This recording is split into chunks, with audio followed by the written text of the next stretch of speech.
অংশগ্রহণ করতে পারবে না। আমরাও কোনোদিন দিই না, জীবনের প্রথম, কিন্তু দিয়ে খুব আনন্দ লাগলো, দর্শকেরও আনন্দ পাচ্ছে। অনেক বছর যাবত আমাদের গ্রামে কোনো প্রকার বিনোদন নাই।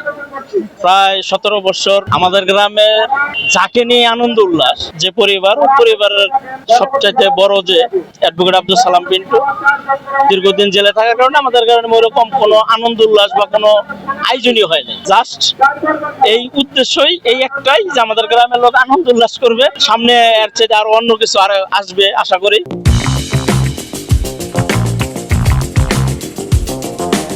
যে চ্যাম্পিয়ন হবে সে আকর্ষণীয় একটি বাইসাইকেল পাবে, আর যে দ্বিতীয় হবে সে গ্যাসের সিলিন্ডার সহ গ্যাসের চুলা, তৃতীয় হবে হলো বড় একটা রাইস কুকার, চতুর্থ হলো ইলেকট্রিক আয়রন। আর একটা বিশেষ কথা হলো যে এখানে বিবাহিত ছাড়া কেউ অংশগ্রহণ করতে পারে না, এটা হলো মূল আকর্ষণ ছিল, বিবাহিত ছাড়া কেউ এখানে অংশগ্রহণ করতে পারবে না।